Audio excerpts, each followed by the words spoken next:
ತಾಯಂದಿರಿಗೂ ನನ್ನ ನಮಸ್ಕಾರಗಳನ್ನು ಅರ್ಪಿಸುತ್ತೇನೆ. ನಾನು SSLCಯಲ್ಲಿ 625ಕ್ಕೆ 621 ತೆಗೆದುಕೊಳ್ಳಲು ಕಾರಣವಾದಂತ ನನ್ನ ತಂದೆ ತಾಯಿಗಳು ನನ್ನನ್ನು ಬಹಳ ಸಪೋರ್ಟ್ ಮಾಡ್ತಿದ್ರು. ಹಾಗೆ ನನ್ನ ಬ್ರಿಲಿಯಂಟ್ ಶಾಲೆಯಲ್ಲಿ ಎಲ್ಲರೂ ಟೀಚರ್ಸ್ಗಳು ಸಪೋರ್ಟಿವ್ ಆಗಿಸಿಂದ ಒಂದು ಕಾನ್ಫಿಡೆನ್ಸ್ ಅನ್ನು ಬೂಸ್ಟ್ ಮಾಡ್ತಿದ್ರು. SSLC ಅಂದ್ರೆ ಏನು? ಬರೀ ಸೆಕೆಂಡರಿ ಸ್ಕೂಲ್ ಲಿವಿಂಗ್ ಸರ್ಟಿಫಿಕೇಟ್, ಅದೇನು ಒಂದು ದೊಡ್ಡ ಘಟ್ಟ ಅಲ್ಲ.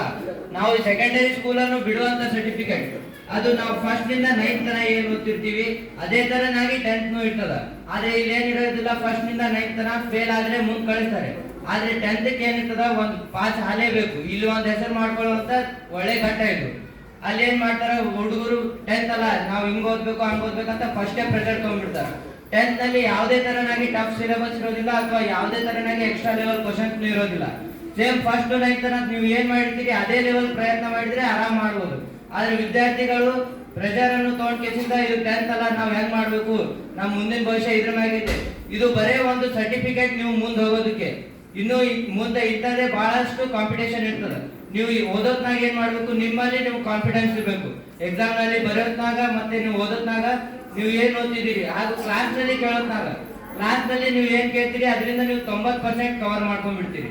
ಆ ಕ್ಲಾಸ್ ನಲ್ಲಿ ಯಾವುದೇ ರೀತಿ ಏನೂ ಮಾಡ್ಬಾರ್ದು.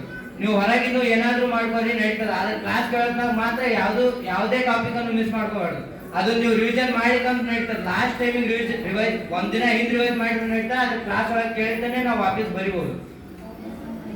ಮುಂದೆ ಎಲ್ಲರೂ SSLC ಬರೆಯುತ್ತಿರುವಂತ ಎಲ್ಲಾ ವಿದ್ಯಾರ್ಥಿಗಳಿಗೆ ಆಲ್ ದ ಬೆಸ್ಟ್ ಅಂತ ಹೇಳ್ತಾ ನನ್ನ ಒಂದೆರಡು ಹಿರಿಯಣ್ಣನ ಕಿವಿ ಮಾತುಗಳು ಮನ ಮುಟ್ಟಿದೆ ಎಂದು ಭಾವಿಸುತ್ತಾ ನಿಮ್ಮೆಲ್ಲರಿಗೂ ಕೂಡ ಏನಪ್ಪಾ ಅಂತಂದ್ರ ಅನುಭವದ ಅಡುಗೆಯನ್ನ ಉಣಬಡಿಸಿದ ತಾಳಿಕೋಟೆಯ ಹೆಮ್ಮೆಯ ಮಗ ಆದಂತಹ ಗಗನ್ ಸಿಂಗ್ ಮೂಲಿಮನಿ